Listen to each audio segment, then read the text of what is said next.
National Herald case में सोनिया गांधी राहुल गांधी के विरुद्ध ईडी ने कोर्ट में अपनी चार्जशीट दाखिल कर दी है।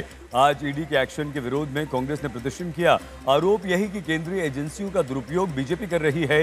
लेकिन जिस समय कांग्रेस का प्रदर्शन चल रहा था, ठीक उसी समय ईडी के मुख्यालय में सोनिया गांधी के दामाद और प्रियंका गांधी के पति रॉबर्ट वाड्रा से ईडी पूछताछ कर रही थी। आखिर रॉबर्ट वाड्रा से ईडी की पूछताछ की कहानी क्या है, आइए हम आपको दिखाते हैं।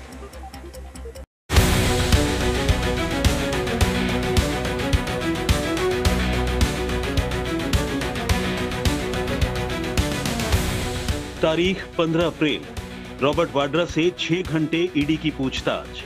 तारीख 16 अप्रैल, रॉबर्ट वाड्रा से करीब 5 घंटे पूछताछ हुई। अब कल एक बार फिर रॉबर्ट वाड्रा का ईडी के सवालों से सामना होगा। 2 दिनों में हुई पूछताछ के दौरान ईडी ने गुड़गांव जमीन घोटाले को लेकर सवाल पूछे। पहले दिन 6 घंटे, दूसरे दिन 5.5 घंटे।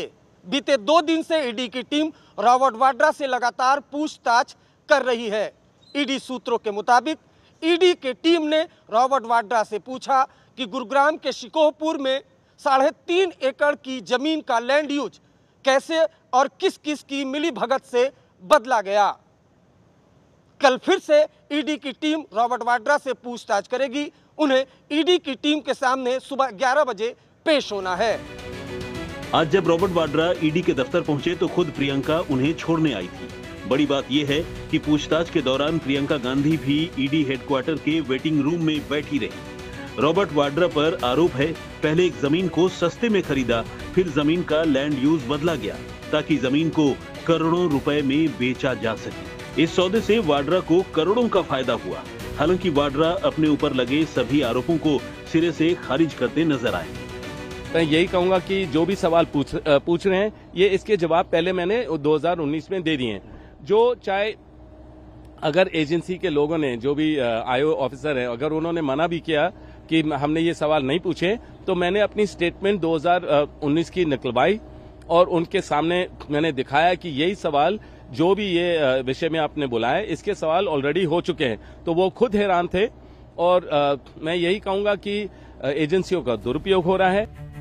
एक तरफ ईडी ने नेशनल हेराल्ड केस में राहुल और सोनिया के खिलाफ शिकंजा कसना शुरू कर दिया है, तो दूसरी तरफ वाड्रा से पूछताछ जारी है। अब ईडी के एक्शन को लेकर बीजेपी और कांग्रेस आमने सामने हैं। वाड्रा का मामला 2008 का है। 17 साल के बाद आप समन भेज रहे हैं। आपके पास कोई एविडेंस नहीं है।